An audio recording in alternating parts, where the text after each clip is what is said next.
saben, él es historiador, doctorado en Ciencias Políticas de la Universidad Griega en París. Es autor de numerosos libros sobre la deuda, sobre el Fondo Monetario, una imprenta ahora sobre el Banco Mundial y sobre todo este último que fue editado en Argentina, el sistema deuda, que toma el problema de la deuda como un fenómeno global, como un mecanismo de interacción en los países como los nuestros, de dominación, de control y todo lo que ustedes se imaginen. Nosotros somos, Argentina es un eslabón muy potente de esa cadena de endeudamientos internacional.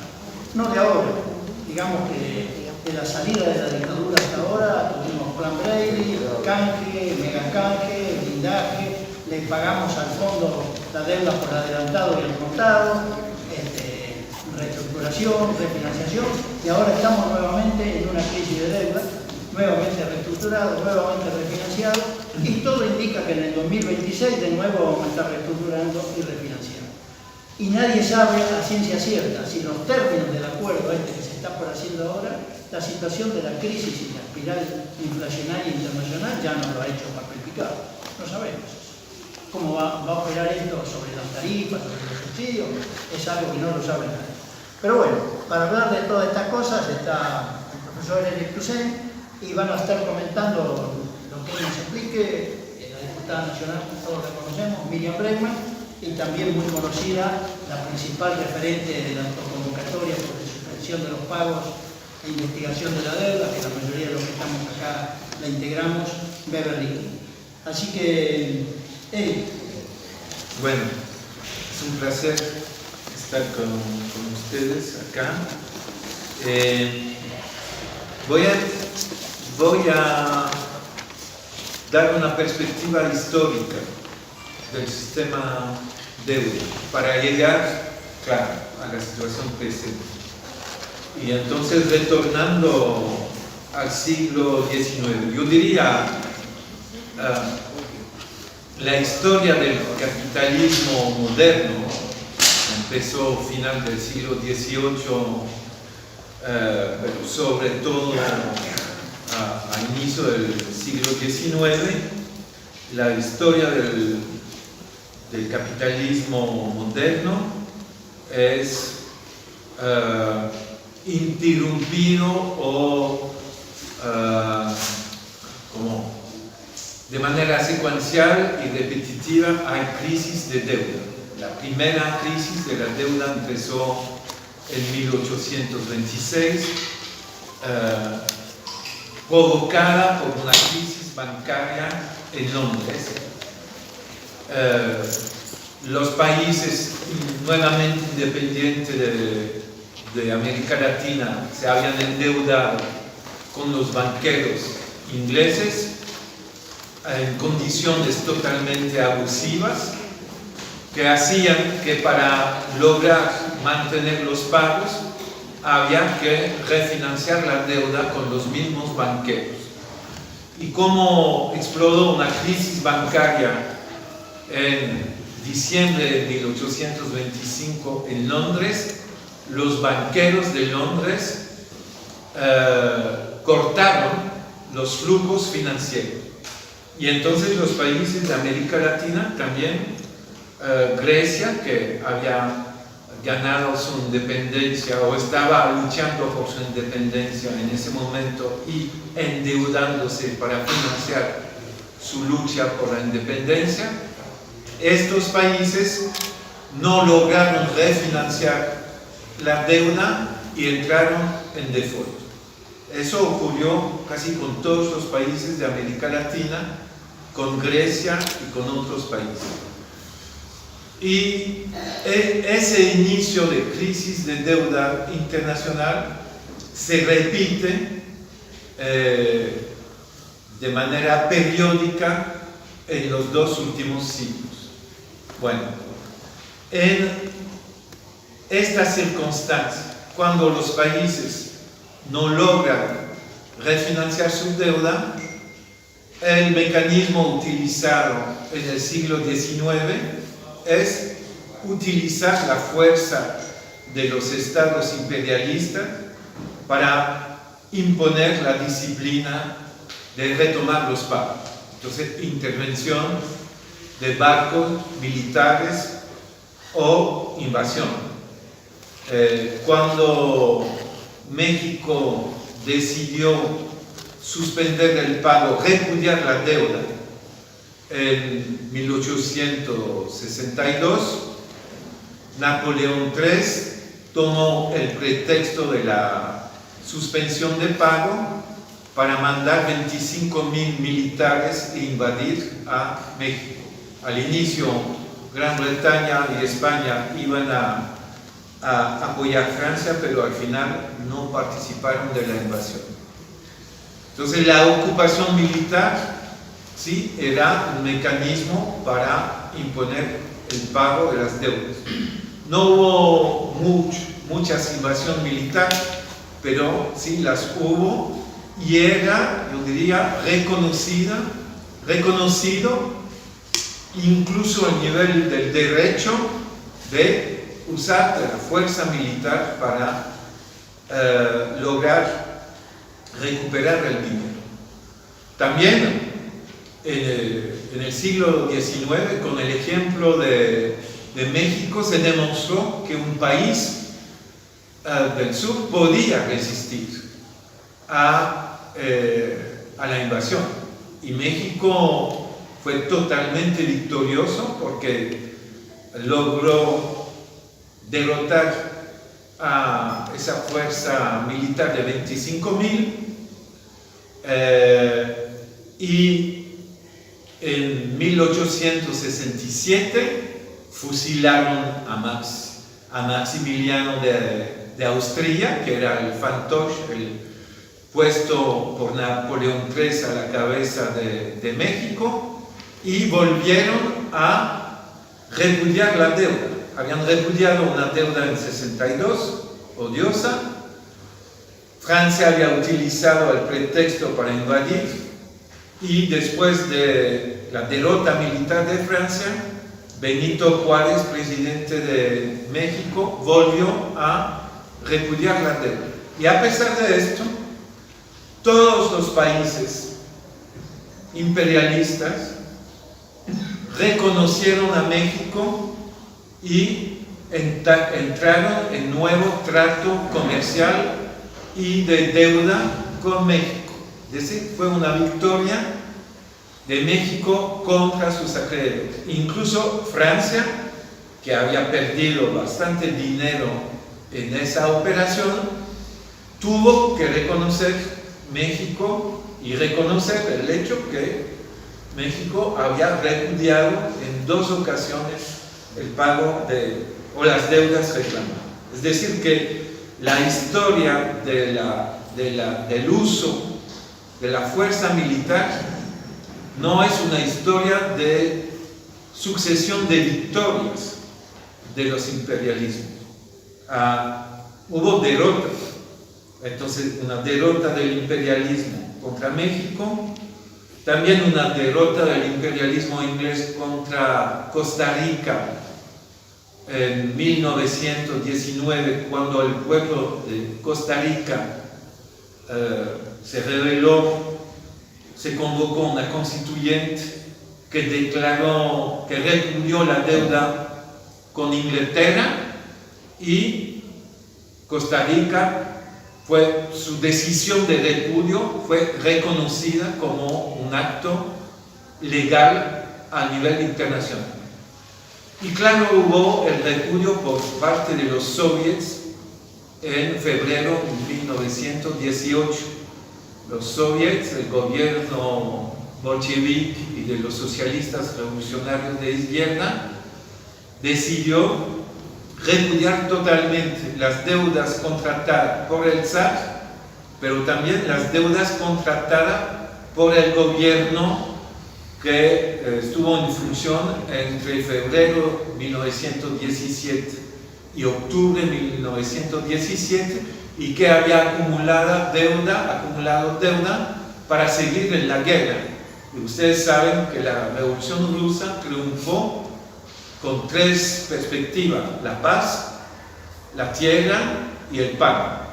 Y claro, la deuda acumulada para mantener Rusia en guerra ha sido considerada como una deuda odiosa, a pesar de que era un gobierno democrático que vino después del zarismo. Pero el uso que hizo el gobierno de transición, o el primer gobierno antizarista, el uso que hizo ese gobierno de las nuevas deudas ha sido considerado como un uso odioso. Bueno, en el Tratado de Versalles de junio 1919 también se decretó la nulidad de deuda considerada como odiosa. Las deudas contratadas por Alemania para desarrollar el aparato industrial de su colonia polaca ha sido considerada como una deuda odiosa, y Polonia, restablecida como Estado independiente, no tuvo que pagar ninguna deuda con los acreedores del imperio alemán que había colonizado Polonia. Y eso está en el Tratado de Versalles. También en el Tratado de Versalles se dice que las deudas contratadas por Alemania para colonizar a territorios africanos era una deuda odiosa también, y por lo tanto las poblaciones de los territorios de las colonias alemanas en África no tenían que pagar esa deuda. De estas sucesiones de litigios, invasión, repudios, etc., nació la doctrina de la deuda odiosa. Ha sido elaborada por un jurista ruso anticomunista que había sido profesor de Derecho en San Petersburgo y que apoyaba al zarismo. Para él, el repudio por los bolcheviques de la deuda zarista constituyó un trauma, y él, como profesor de Derecho, quiso analizar más de un siglo de litigios de deuda para elaborar una doctrina. Y la doctrina dice: hay un principio general de continuidad de las obligaciones contratadas por un Estado, incluso en caso de cambio de gobierno y de régimen, pero hay una excepción. Y la excepción es cuando hay deuda odiosa. Entonces, en caso de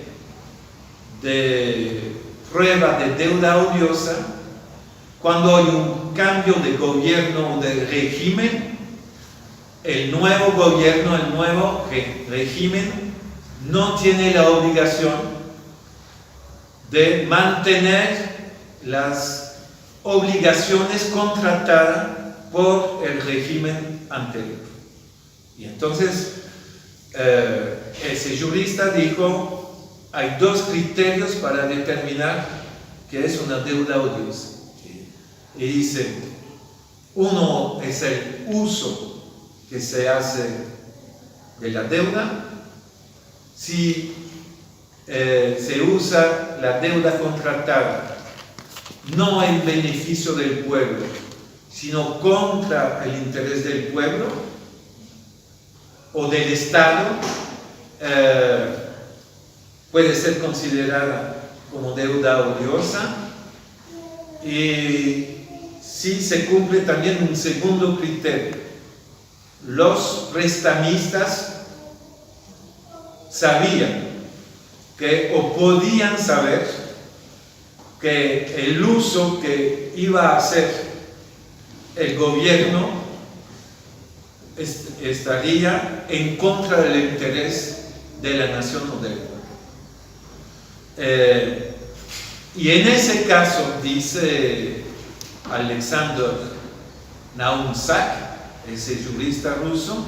En ese caso, la prueba es el acreedor que tiene que darla, es decir, el acreedor, el prestamista, tiene que demostrar que no podía saber, que no tenía ninguna posibilidad de saber que el uso iba a ser en contra del interés de la nación. Bueno, creo que valía la pena resumir los dos criterios, porque por supuesto, si los utilizan en lo que ocurrió con el crédito del FMI a Mauricio Macri, al gobierno de Mauricio Macri en 2018, tenemos exactamente el caso de los dos criterios. Los dos criterios son aplicables. Es decir, que el FMI podía saber perfectamente que ese dinero no iba a servir al interés del pueblo, sino al interés del régimen de Macri, amigo de Trump, y que quería ser reelecto en 2019. Y el FMI podía saberlo, además, porque lo había discutido, lo había analizado y dictaba las condiciones. Es decir, que no era cualquier prestamista, sino un prestamista que controlaba las condiciones en las cuales el dinero iba a ser otorgado. Entonces, retomo la historia para volver después a la actualidad.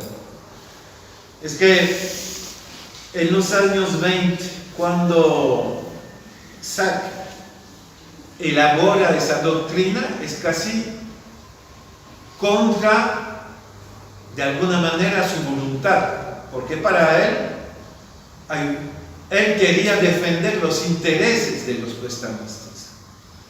Y entonces elabora la doctrina basada en jurisprudencia internacional para decir a los prestamistas: cuidado, si ustedes otorgan créditos que van en contra del interés de una nación o de un pueblo, en caso de cambio de gobierno, ustedes pueden perder su dinero, tienen que saberlo. Entonces, eso era la idea de Sack. Podría prevenir los acreedores de los riesgos reales que podían tomar otorgando en ciertas condiciones créditos. Al mismo tiempo, Sack quería lograr, y yo diría gracias al FMI y el Banco Mundial que se crearon después, lo lograron, es obtener más poder en manos de los prestamistas privados contra un Estado. Pero decía Sack, en las circunstancias actuales, los prestamistas privados realmente no están en condición de dictar realmente lo que quieren dictar a los estados soberanos. Eso lo dice la jurisprudencia hasta el momento. Y claro, dentro de la jurisprudencia y las doctrinas intervenían los aportes de Calvo y de Drago, el uruguayo y el argentino, porque estos dos juristas internacionales intervinieron en todos los debates entre los acreedores, entre Estados Unidos, el Imperio Británico y los países endeudados. Por eso la doctrina Drago, diciendo que un Estado no puede renunciar a su soberanía, no puede someterse a otra jurisdicción, y la doctrina Calvo, que dice que hay que emplear todos los métodos diplomáticos para evitar el recurso al uso de la fuerza militar. Y esto nos llevó a la creación de la Corte de la Haya en 1905-6, donde se abandonó el uso de la fuerza militar en caso de conflicto sobre la deuda.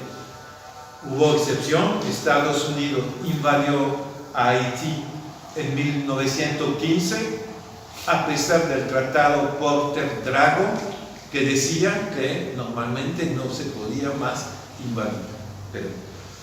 Pero luego se abandonó las intervenciones militares. Entonces, yo diría, los poderes imperiales, frente a varias derrotas en términos de repudio de deuda, repudio exitoso, después de la Segunda Guerra Mundial, crearon dos organismos, el Banco Mundial y el FMI, y con la idea que estos dos organismos, dentro de sus misiones no oficiales, tendrían que volver a disciplinar a los países en deuda. La indisciplina había funcionado, varios repudios y suspensión de pago generalizada a partir del año 32-33, después de la crisis financiera de 29. Alemania suspende los pagos, hacia Bélgica, Francia y Gran Bretaña. Estos tres países suspenden los pagos hacia Estados Unidos porque Alemania no paga, y 14 países latinoamericanos, ¿no?, suspenden sus pagos. Entonces entramos a partir de 32 en suspensión generalizada de pagos. Por eso, después de la Segunda Guerra Mundial, había que inventar mecanismos para redisciplinar y reestructurar deuda. Entonces, ¿qué hicieron? Eliminar la deuda de Alemania Occidental, 62% de anulación de deuda y ningún pago de reparación por la Segunda Guerra Mundial. Es decir, que la anulación de deuda es mucho más de 62%, porque los 62% es sobre la deuda contratada por Alemania entre las dos guerras y justo después de la guerra. El Acuerdo de Londres 53. Allí, entonces, una anulación fortísima de deuda en favor de Alemania Occidental frente al peligro comunista del bloque del Este, en medio de la Guerra Fría. Pero respecto a los países del sur, restablecer la disciplina. Y por ejemplo, cuando al mismo tiempo, creo que es 53, cuando Guatemala pide prestado dinero al FMI, el FMI dice a Guatemala: ustedes tienen todavía bonos del año, escúchame, del año 1823, que no han terminado de pagar. Y le vamos a otorgar un crédito, nosotros, el FMI y el Banco Mundial, a la condición de ustedes tienen que reanudar y terminar los pagos de los bonos del año 1823. Una clara demostración de cómo tratar de redisciplinar a países que estaban en suspensión o en repudio de deuda. Bueno, pero le costó mucho de esfuerzo al FMI, incluso con Argentina, Perón, a final de los 40, inicio de los 50, no quería entrar en el FMI, y entonces le costó años y años al FMI y al Banco Mundial realmente lograr imponer un modelo. Usaron yo diría, de ser cómplice directo del imperialismo norteamericano en destabilizar gobiernos progresistas, el gobierno de Kubitschek, de Gulag en Brasil, y apoyaron la dictadura militar, el golpe militar en 65 en Brasil. Y claro, 73 Pinochet, 76 Videla. El FMI ahí no a través directamente de los créditos, sino a través de a veces suspender créditos, pero sobre todo dar su aval a las juntas militares.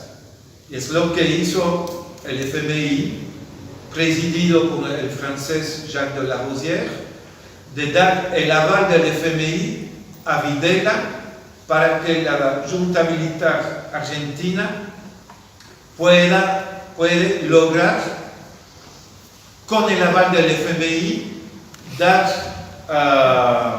confianza a los bancos privados para reanudar o otorgar nuevos préstamos a la junta militar. Es decir, que ahí el papel del FMI ha sido vital, esencial para la sobrevivencia del régimen militar en Argentina. Y cuando explotó la crisis de la deuda en 82, con México y luego los demás países, el FMI allí, con el Banco Mundial, logró retomar o encontrar un instrumento para realmente disciplinar y extender la aplicación del modelo neoliberal que se había implementado con Pinochet a partir de 73 y de alguna manera con Videla a partir de 76. Generalizar con el consenso de Washington, con los planes de ajuste estructural, la ofensiva neoliberal generalizada bajo mecanismos económicos de créditos condicionado por la implementación del modelo. Entonces, abandonar las dictaduras militares como métodos de implementar el modelo y recurrir entonces a créditos condicionales por el ajuste estructural. Y seguimos exactamente con el crédito del FMI a Mauricio Macri y con el nuevo crédito del FMI a gobierno de Alberto Fernández, con la profundización de esto. Entonces no se usa más la forma dictadura militar, se usa los créditos condicionales para seguir implementando el modelo y profundizar el modelo.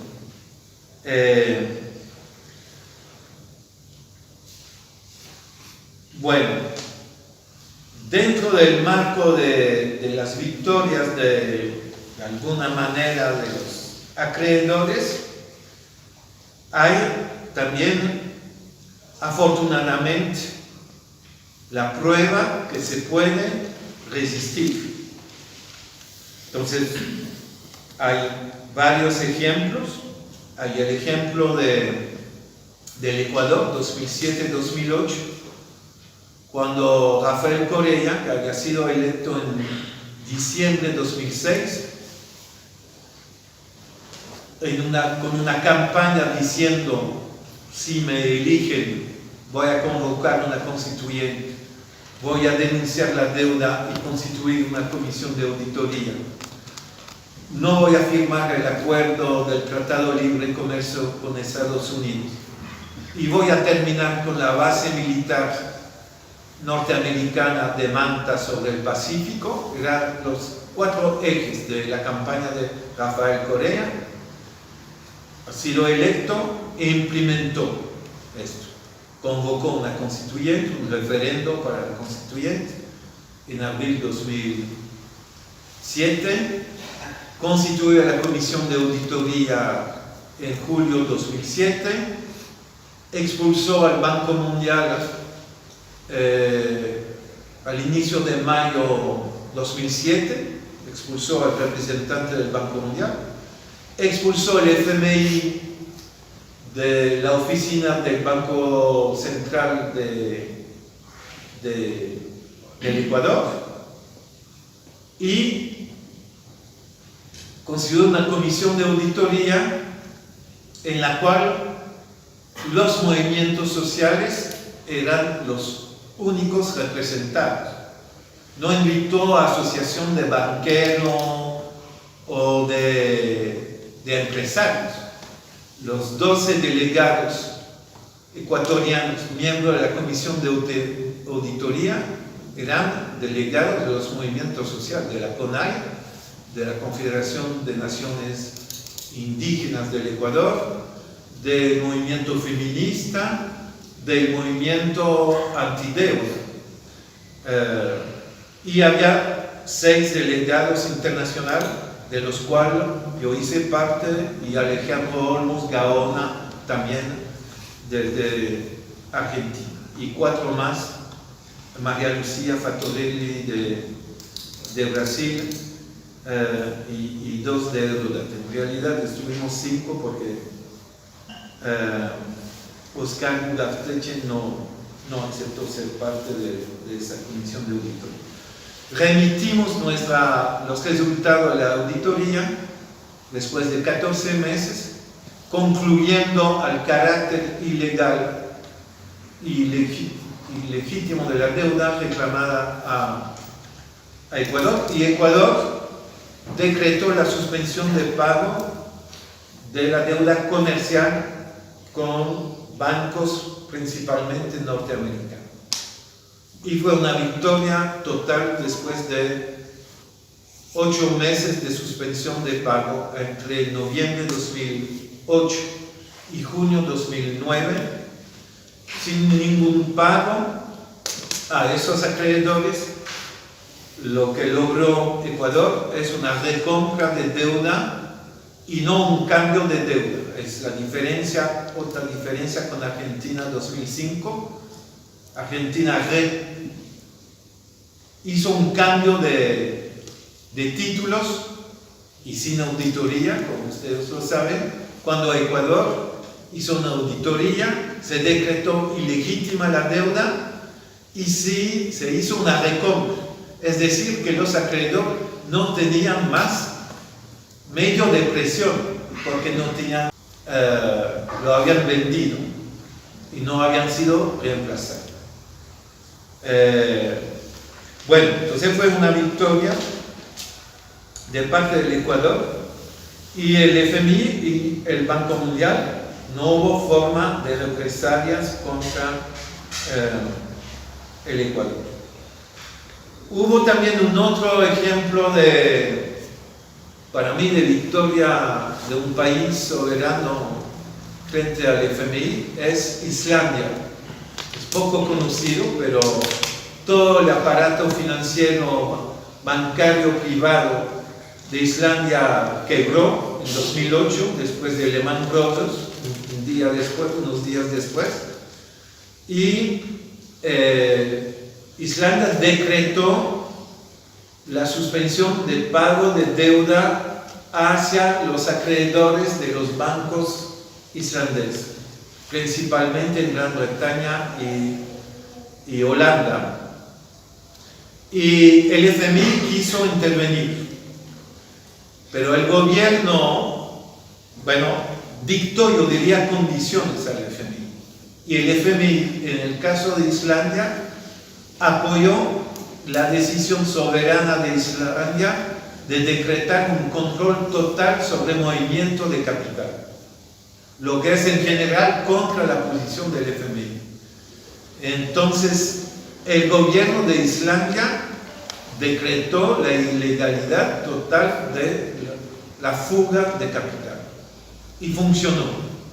y el FMI apoyó totalmente a Islandia porque quería estar todavía protagonista del futuro de Islandia. Eso muestra que un país, Islandia, 350.000 habitantes, y frente a Gran Bretaña y Holanda, no sé si saben ustedes que Gran Bretaña, de Gordon Brown, un primer ministro laborista, puso Islandia en la lista de organización terrorista y congeló los bienes de Islandia en Gran Bretaña. Pero Islandia resistió bajo la presión de la movilización popular sobre el gobierno y Islandia se recuperó económicamente mucho más rápidamente que los países europeos que habían aceptado otros dictados del FMI en el 2010, es decir, Chipre, Grecia, Irlanda y Portugal. Bueno, también hubo otro caso, me olvidó decirlo, lo menciono rápidamente, es en la crisis de 96-97, la crisis asiática. Malasia, Estado soberano, se negó a las condiciones impuestas por el FMI. Corea del Sur, Filipinas, Indonesia aceptaron las condiciones del FMI. Malasia se negó a aceptarla y Malasia se recuperó mucho más rápidamente que los 3 países que habían aceptado las condiciones del FMI y el dinero del FMI.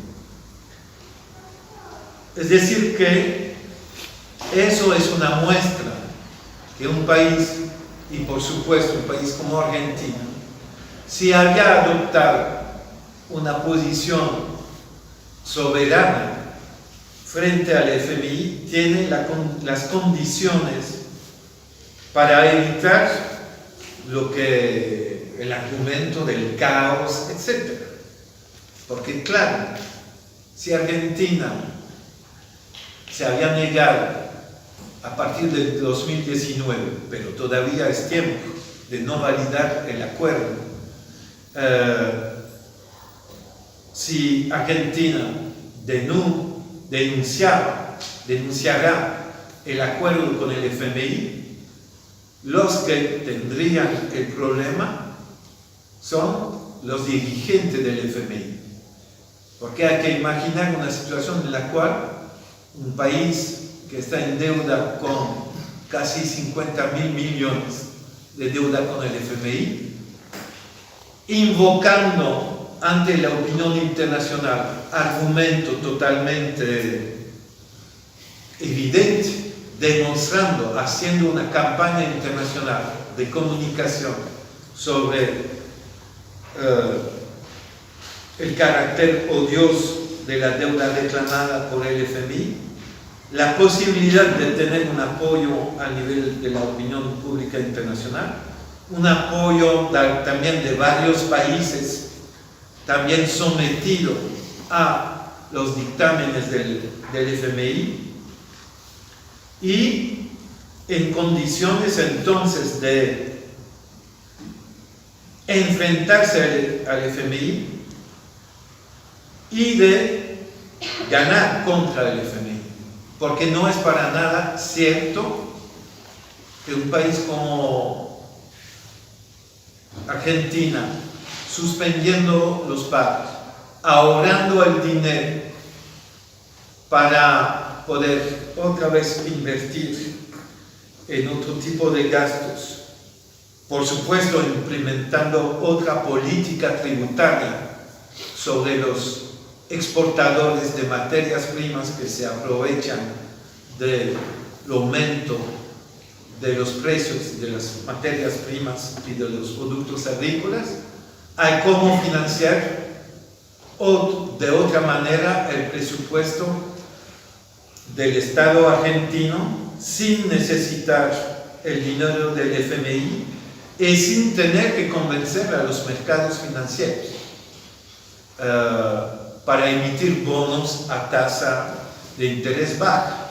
Se presentarán siempre banqueros e inversionistas que van a decir a Argentina: ustedes se liberaron de una cantidad de pagos, están en condiciones de pedirnos prestado dinero, y se van a presentar prestamistas internacionales. Y no es cierto que un gobierno popular necesitaría pedirle prestado ese dinero, pero es cierto que se presentarán prestamistas, porque esto ocurre siempre.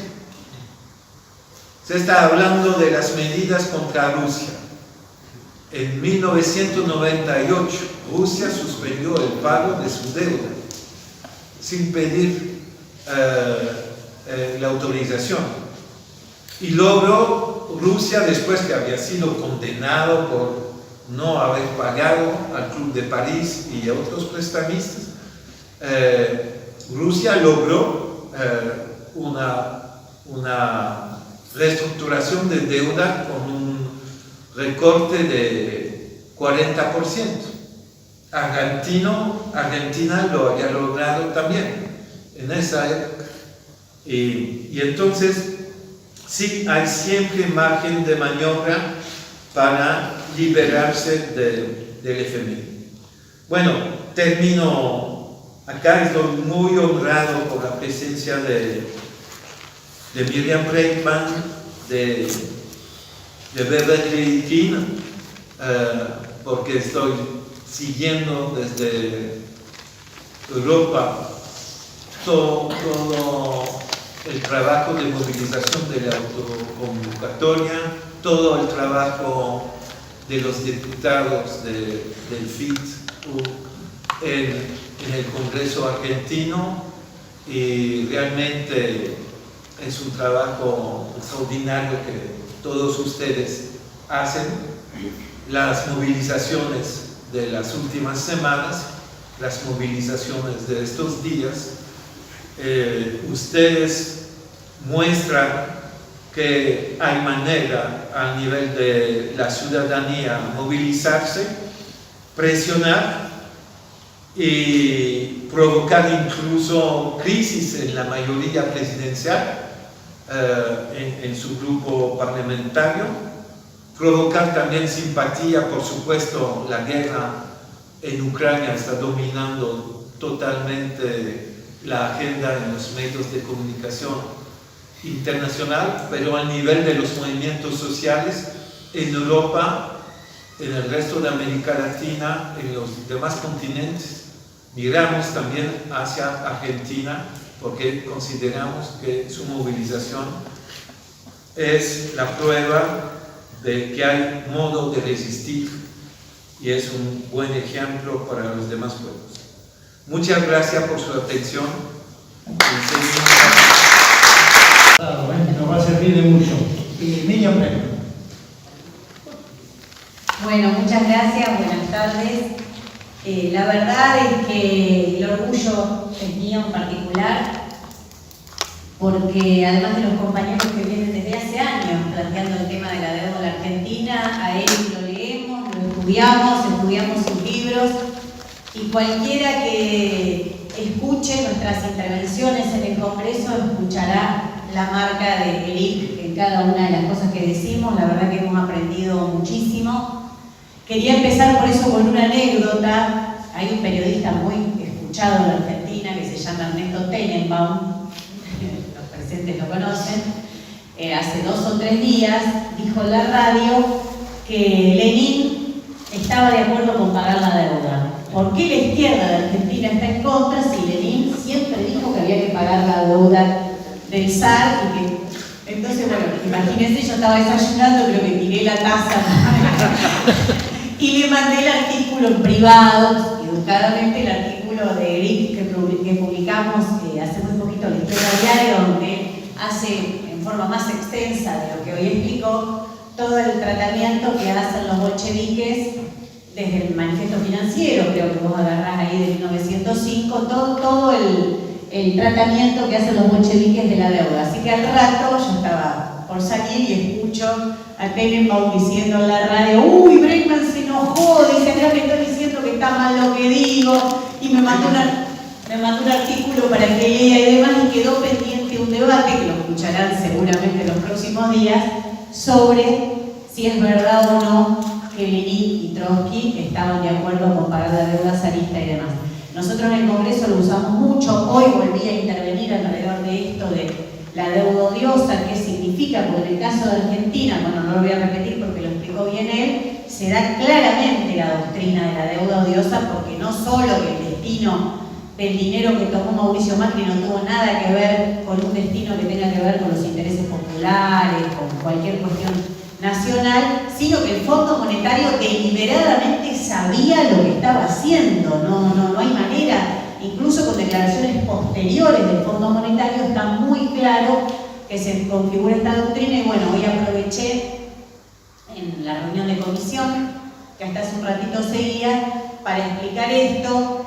Y quería destacar un elemento que me parece que a veces lo tomamos poco, reflexiono en voz alta, digo, no, pensando que mañana o pasado nos tocará intervenir en el recinto también, que es esto de la crisis de deuda que toma muy bien Eric y que las ponen por periodos, ¿no? Porque a veces se comenta poco que cuando Néstor Kirchner se desendeuda es también un proceso, no es solo él que se desendeuda.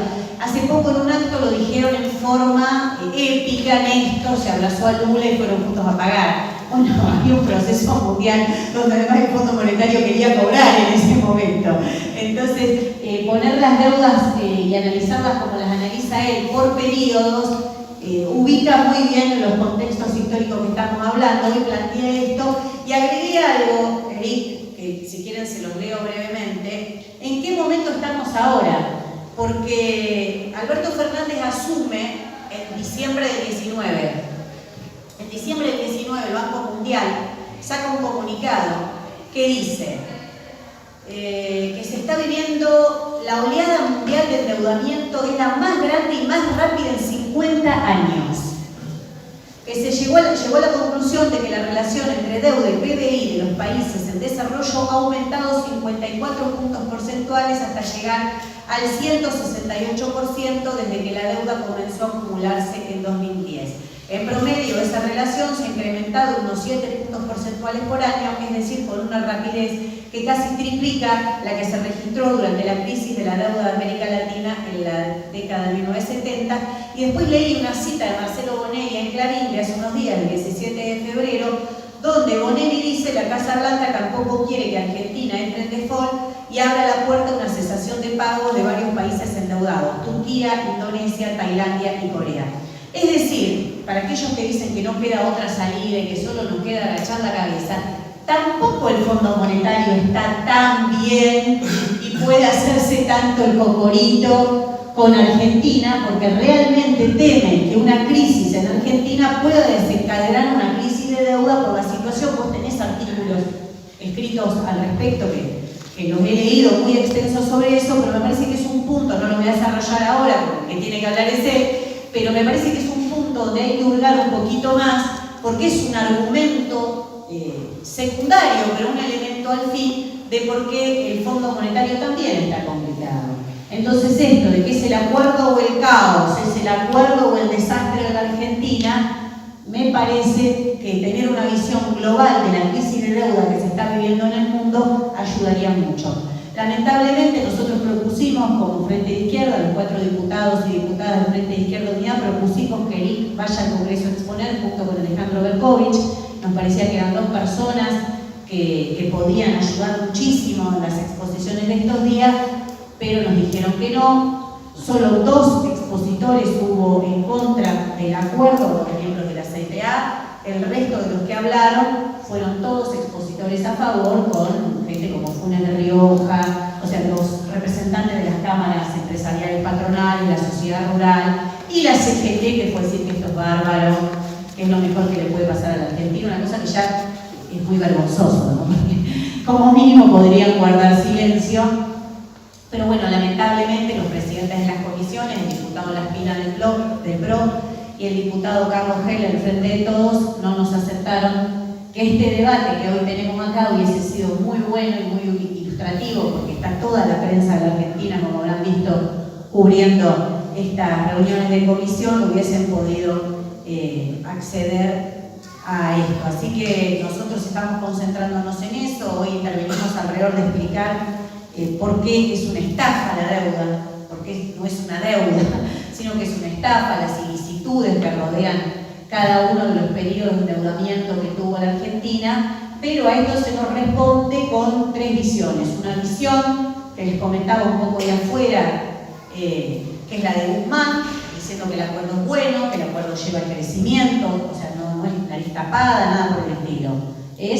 Hay que defender el acuerdo. Hoy la diputada Tolosa Paz intervino en el mismo sentido, esto es buenísimo, se va a seguir creciendo, cuando el propio acuerdo, no sé si lo vieron, marca un decrecimiento. O sea, en el propio acuerdo está escrito que la Argentina va a decrecer porque es un plan recesivo, porque no quieren que se vayan dólares para otra cosa, ni industria, ni nada, quieren que todos los dólares vayan al Fondo Monetario, y es inflacionario porque han descubierto que en una Argentina con bastante nivel de movilización permanente, la mejor manera de realizar un ajuste que han encontrado en los últimos años es por la vía inflacionaria. Entonces, un acuerdo de austeridad típico del Fondo Monetario, recesivo e inflacionario, y esta gente lo defendió con mucho énfasis.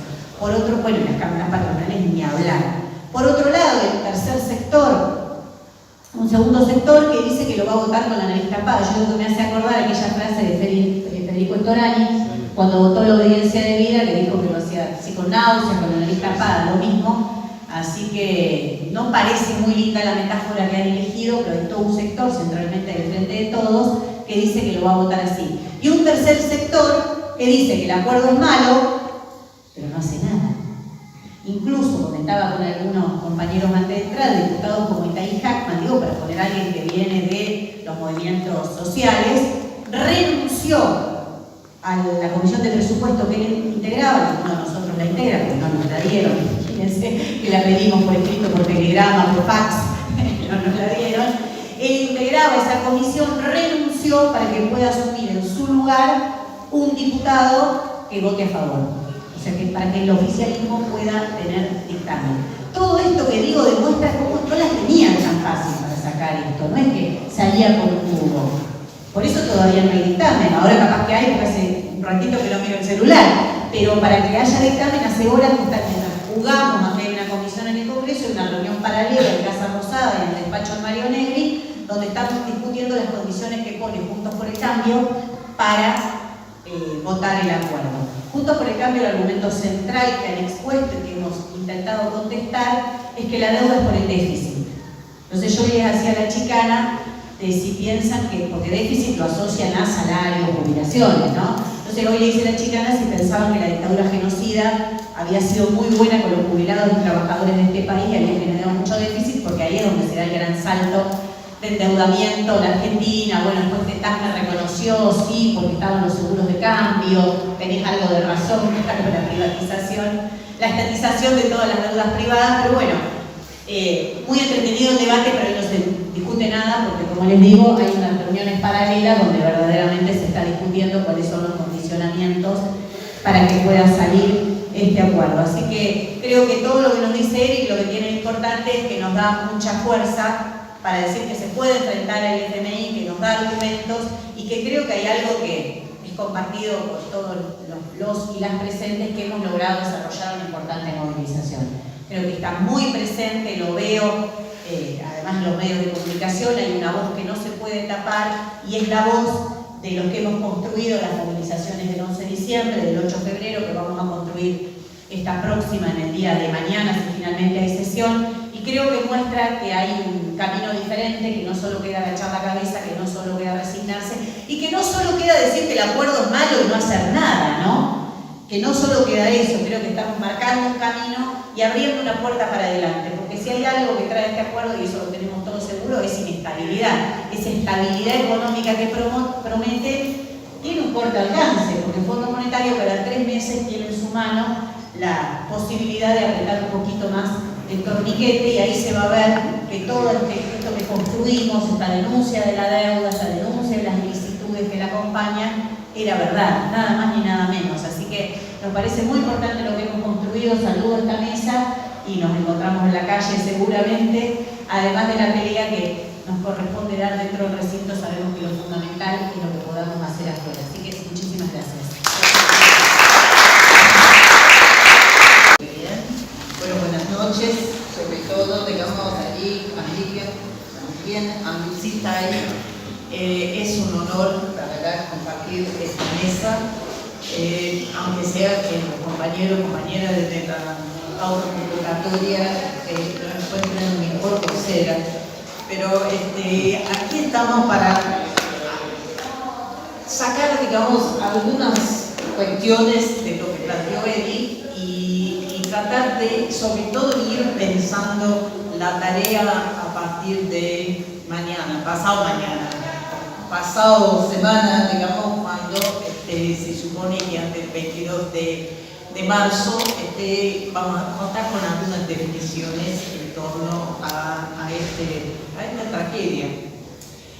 Y la primera que, digamos, con Edith, no sé, hace 20 y pico de años venimos discutiendo crisis de deudas y cómo enfrentar las crisis de deudas. Y creo que siempre es bueno recordar, y el libro, digamos, de Edith, el sistema de la deuda, hace mucho hincapié en eso y está muy presente en lo que dijo esta noche, que, digamos, la crisis de deuda es la crisis de capitalismo y viceversa, ¿no? Las crisis de capitalismo son crisis de deuda. Pero podemos darle también una vuelta de tuerca y reconocer, sobre todo desde Argentina, desde el sur del mundo, que la crisis de deuda se define por los prestamistas. O sea, hay una crisis de deuda cuando los prestamistas no pueden cobrar. Aparentemente no hay crisis de deuda cuando Argentina, por ejemplo, logra un préstamo del Fondo Monetario y la pobreza en los primeros 18 meses de ese acuerdo, sin empezar a pagar, o sea, solo cumpliendo con las condiciones del fondo y un poco de intereses, que la pobreza, digamos, aumenta 8, 9 y 10 puntos. O sea, esa no es una crisis de deuda de acuerdo a la definición estándar. Entonces me parece que ese es un primer punto que tenemos que pensar, que efectivamente la crisis de deuda es lo que venimos viviendo desde hace demasiado tiempo. Y lo que queremos, tal vez, es que la crisis de los prestamistas se aumenta. Pero es otra crisis, es otro problema.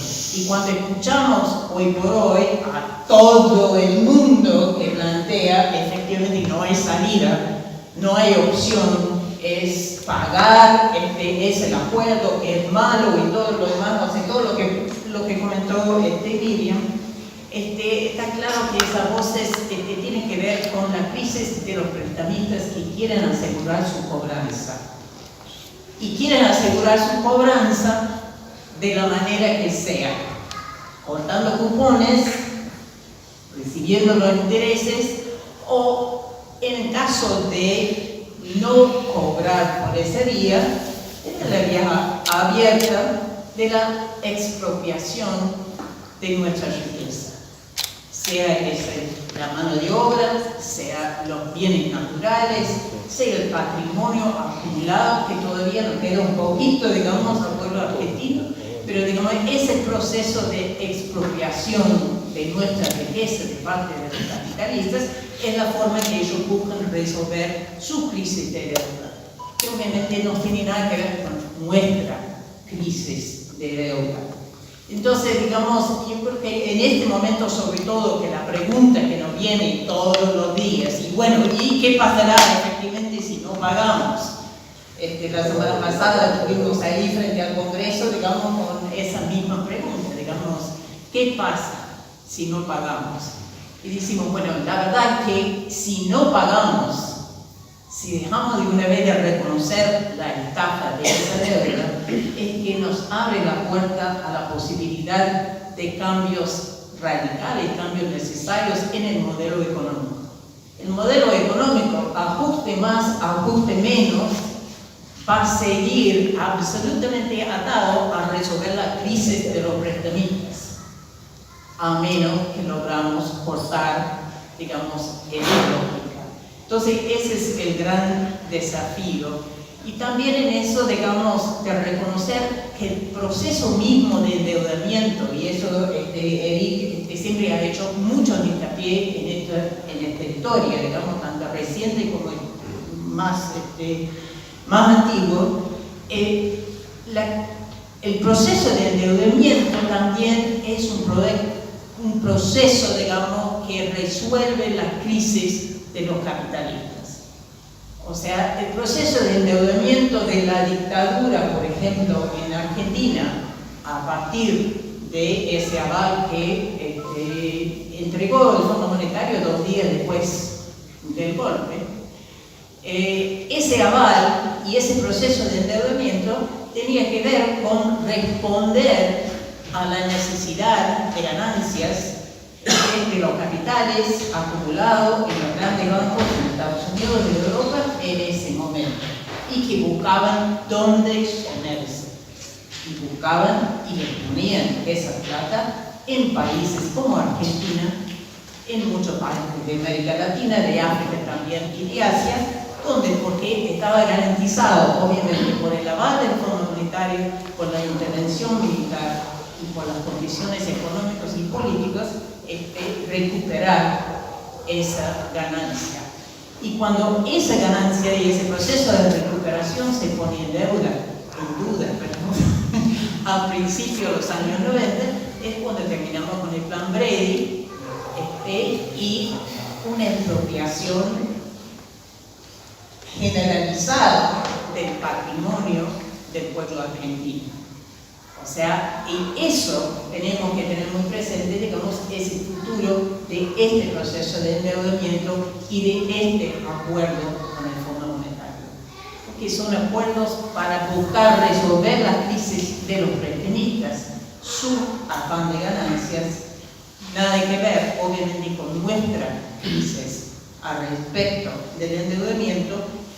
Y en eso, la pelea, vamos a seguir dándolo dentro del Congreso en la medida posible, pero yo creo que aquí lo tenemos muy claro que la pelea principal la vamos a dar en la calle. Aquí, y construyendo y fortaleciendo los vínculos con otros pueblos, con otros países, donde efectivamente encuentran y enfrentan de maneras similares, maneras distintas, como se puede en cada lugar, este mismo problema, este mismo sistema.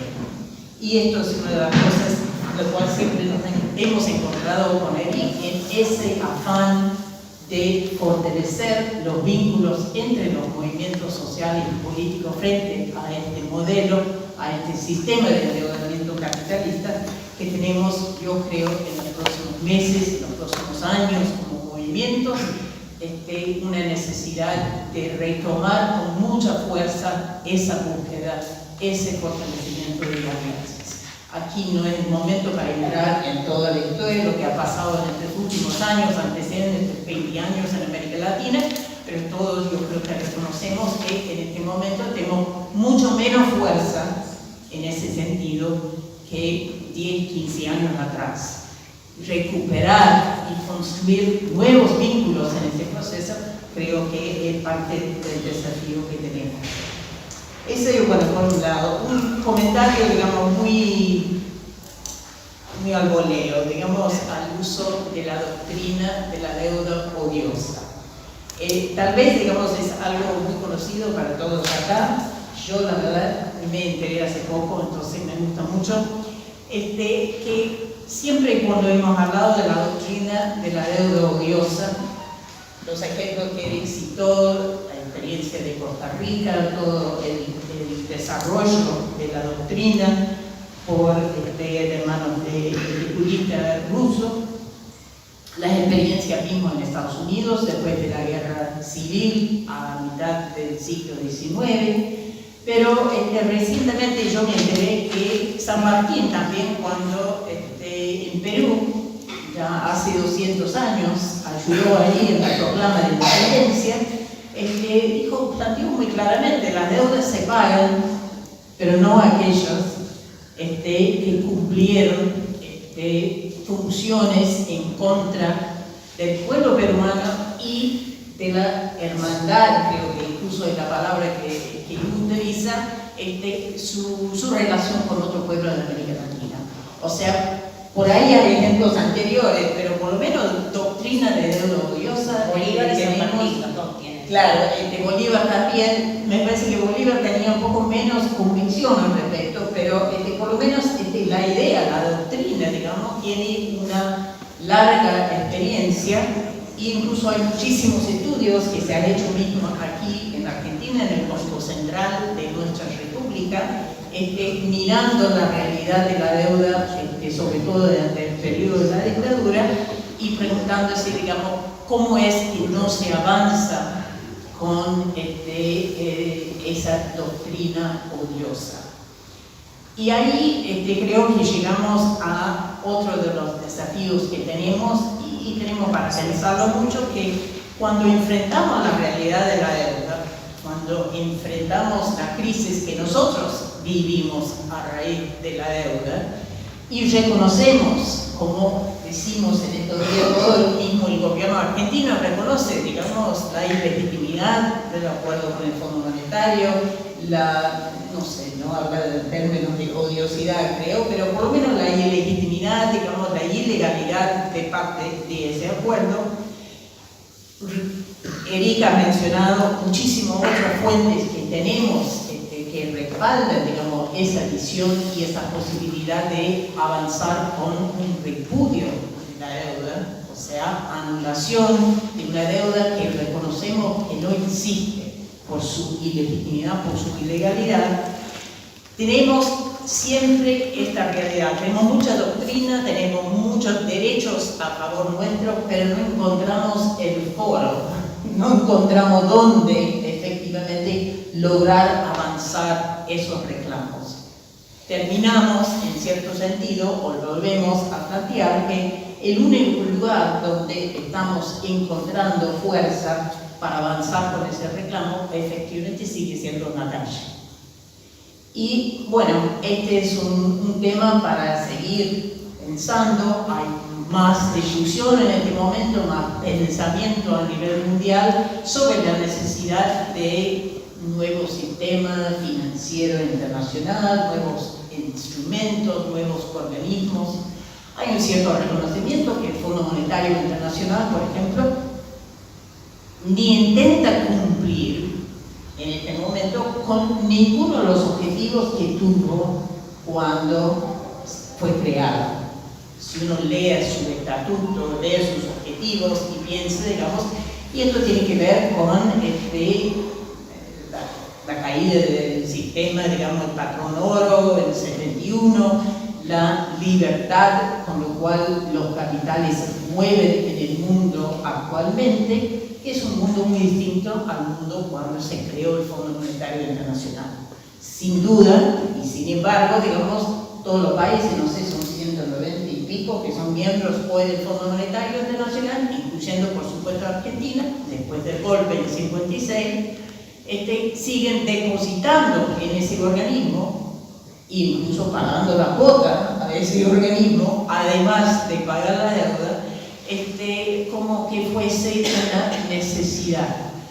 Y esto creo que es algo que tenemos que empezar a cuestionar con la misma fuerza que cuestionamos la legitimidad del acuerdo de 2008, el nuevo acuerdo que probablemente sale en estos días y cualquier otro acuerdo de la historia. O sea, ¿por qué seguimos participando en un organismo que el juez y parte no se reconoce como ninguna obligación, por ejemplo, ante lo que son los derechos humanos, toda la doctrina internacional de derechos humanos, no se reconoce ante ningún estamento jurídico internacional. Simplemente decide, aplique y sanciona, todos juntitos. Así que esa también es una pregunta y un desafío también por el movimiento.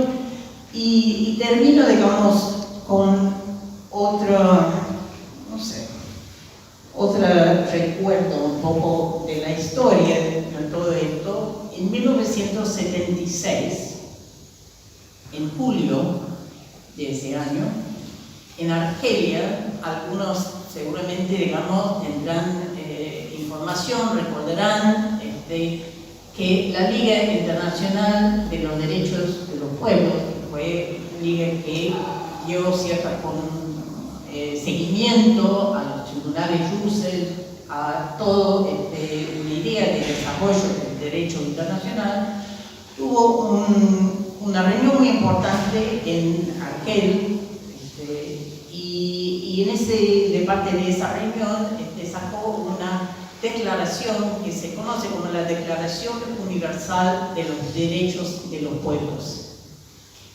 Y esta declaración, que podría haber sido escrito, digamos, como al final de cualquier de nuestras asambleas y encuentros, o sea, fue de ese carácter. Obviamente en ese momento participaron muchos movimientos de liberación, tanto aquí de América Latina como de Asia, de África. Rodolfo Mandarolo fue uno de los arquitectos, escritores, digamos, tuvo un papel muy importante en el desarrollo de ese texto, de sus ideas, y por el momento y por la envergadura realmente de esa declaración, hasta el día de hoy sigue siendo una referencia importante. Obviamente no es un tratado vinculante, digamos, en un país, es una declaración popular, como las declaraciones que a nosotros nos gusta hacer, pero tiene una resonancia muy importante. Y creo que siempre es bueno que recordamos que, entre otras cosas, esa Declaración Universal de los Derechos de los Pueblos reivindica ya en ese momento, y esto sobre todo pensando en la experiencia de decolonización muy reciente en África, sobre todo en ese momento, el derecho a repudiar las deudas mal habidas.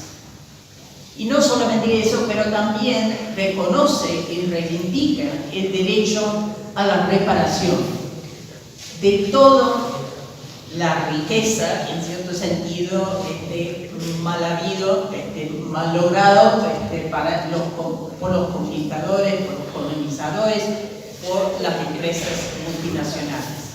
Y esto es algo, el derecho a la reparación de los daños cometidos es también algo que en los próximos meses, cuando ya estamos en otra etapa de confrontación con este nuevo acuerdo monetario, cuando vamos a tener un proceso de nuevos daños, de nuevos delitos y crímenes cometidos, y donde va a ser, yo creo, muy importante que también pensamos y trabajamos mucho más ese derecho que tenemos a la reparación de los daños.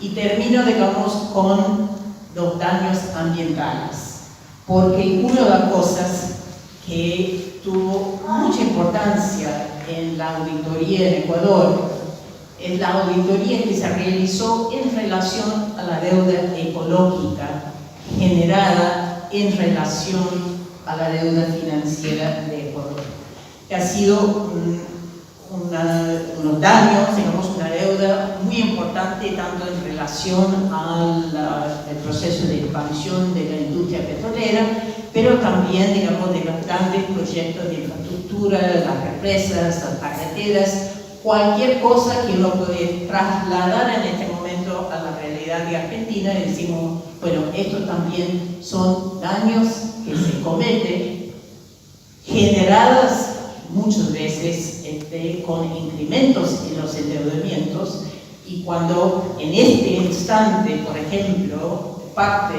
concreto del acuerdo que se está discutiendo en este momento en el Congreso, plantea con toda la letra una salida extractivista, exportadora. Plantea en términos muy concretos cómo hay que abrir las fronteras a las inversiones para que entren y salen con todo lo que quieren. plantea con toda la letra que no puede haber leyes o normas que dan preferencia a lo que son las empresas argentinas, por ejemplo, que tiene implicancias muy grandes para nosotros. Y eso, digamos, se plantea también la necesidad de complementar este nuevo préstamo del Fondo Monetario con más préstamos del mismo Banco Mundial, el Banco Interamericano de Desarrollo, que Eric mencionó con mucha fuerza, porque son y operan, digamos, en connivencia, de asociaciones casi podemos decir ilícitas. Entonces, esto también es algo que en nuestro país, la verdad que no, yo por lo menos no tengo presente, que en algún momento hemos encontrado con mucha fuerza una mirada, no hemos tenido una mirada a esos procesos de endeudamiento que por lo general tiene que ver con los proyectos de infraestructura, con las aperturas de frontera exportadora y muy claramente también con todo el proceso de privatización de la educación en salud y con los proyectos y los programas sociales. Entonces creo que un desafío para nosotros en estos propios tiempos, no solo va a ser seguir reclamando lo que tenemos que reclamar frente al acuerdo con el Fondo Monetario, pero mirando estos procesos de nuevos endeudamientos con el Fondo Monetario, con el Banco Mundial, con el BID y obviamente, para no entrar en una discusión esta noche, también con China. Pero bueno, son desafíos que tenemos para trabajar para rato, así que vamos a la lucha. Muchas gracias.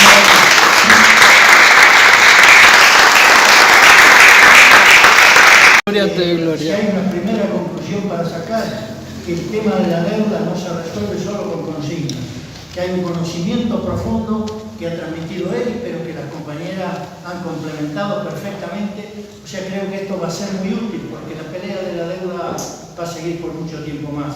O sea que esto va a ser, me parece, muy útil. Solamente les recuerdo lo siguiente: el viernes 11, en la Fundación Rosa Luxemburgo, Santiago del Estero 1148, a las 17 horas, va a haber un conversatorio con él para todos aquellos que quieran conocer los procesos de investigación de la deuda, de la auditoría en Ecuador y en Grecia. El lunes 14, convocada por el bloque parlamentario del FID Unidad, hay una audiencia pública en el Congreso de la Nación. Va a ser a las 17 horas en el auditorio de la Cámara de Diputados.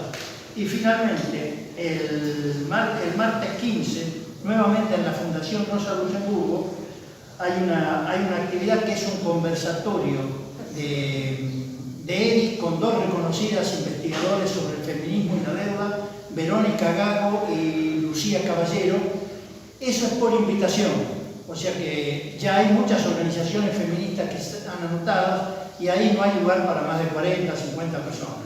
Así que si alguien de acá quiere, me pasan los nombres, porque si no el grupo se está llenando muy rápidamente. Bueno, el tiempo se ha ido, Miriam sé que tiene que irse, pero si hay alguna pregunta, alguna consulta rápida, la evacúan los compañeros. Adelante. ¿A qué hora es la noche? Vamos, la calle. Y esa hora a las 9, Andrea. En la calle, estamos tan convencidos. La marcha empieza mañana a las 10, algo que cambie la movida y si atrasen la sesión Por a ahora las 7, y eso lo sabe Miriam. No estaba mirando, pero por ahora se mantiene mañana. Sí. Van a negociar todo el tiempo hasta para sacarla mañana. Nada más una pregunta. El combo deuda basado al combo tratado de libre comercio, ¿no? Con la Unión Europea, Mercosur, con el tratado ahora con China. Bueno, me parece que todo es un gran paquete para seguir expoliando, hackeando y empobreciendo nuestro pueblo, ¿no? Me parece que va en ese sentido que se va a ver. Hago una nota así de propaganda, digamos, que hay un libro que se llama El Sistema de Deuda, escrito por Eric, que está ahí en la mesa, afuera, que desarrolla con mucha fuerza esa relación entre crecimiento de las deudas externas y el sistema de libre comercio desde tiempos de la colonia. Así que lo recomiendo. Gracias, Rita. Muy interesante, vamos a hacer un montón. Respecto de la doctrina odiosa y esa transferencia que posiblemente no te acuerdes con la oposición y se apruebe este nuevo acuerdo, ¿qué herramientas técnicas, jurídicas internacionales se pueden llegar a utilizar para poder invocar esto ahora que el Congreso estaría aprobando? Claro que está que la correlación de fuerzas en última instancia va a ser lo que determine, ¿no? Pero ¿qué herramientas en función de la historia y demás podemos llegar a tener? Porque cada 3 meses va a haber el momento decisivo y me parece que tenemos que ir armándonos para poder llegar a ese momento y apelando a todas las herramientas necesarias, ¿no? ¿Qué herramientas técnicas como el nivel internacional? Sí, no hay tribunal internacional, no hay una instancia ante la cual apelar. No, yo diría los argumentos de derecho internacional, incluyendo la aplicación de la doctrina de la deuda odiosa, son argumentos que un gobierno soberano puede utilizar para justificar su decisión unilateral soberana. Es decir, no, y me parece muy bien así, porque sería de alguna manera fácil decir, como gobierno, voy a ir ante la Corte de la Haya o tal instancia, mientras estoy firmando un acuerdo porque no tengo otra alternativa. En realidad, la alternativa es ejercer su derecho soberano a tomar medidas basadas en el derecho internacional y en el derecho interno. Eso sí.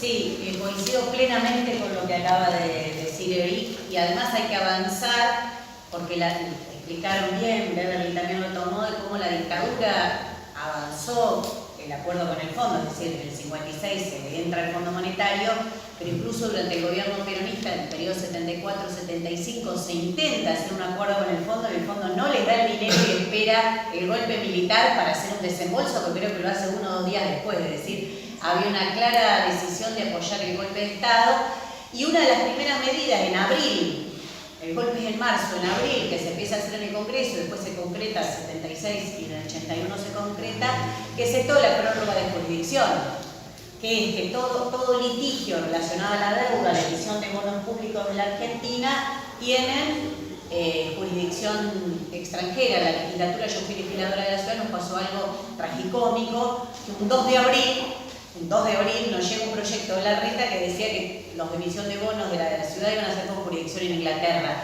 Yo pensé que era un chiste de mal gusto, pero era verdad. El tipo eligió el 2 de abril para hacernos llegar ese proyecto. Era cierto. Bueno, desde ese momento hasta ahora nadie se ha atrevido a tocar eso, y todas las emisiones de deuda y de bonos de todos los gobiernos de la dictadura para acá tienen jurisdicción o en Londres o en Nueva York. Así que más bien lo que hay que discutir es eso, ¿no? Que son decisiones soberanas de los estados unilaterales y no hay por qué reconocer jurisdicciones extranjeras. Solo para agregar una cosita a lo que decía ahí, que estoy completamente de acuerdo.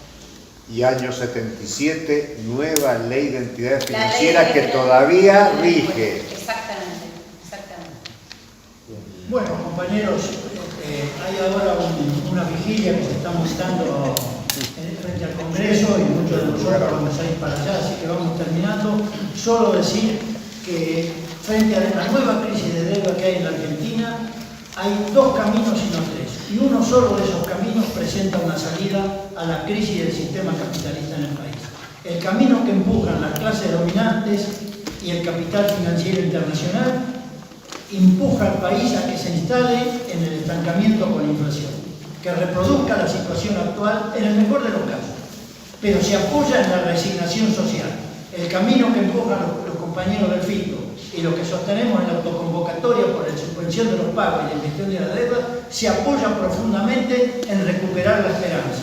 Esa esperanza que se ve todos los días en las movilizaciones que hacemos y que hacen muchos otros sectores. En eso nos apoyamos, como aquí han dicho, y bueno, gracias a todos.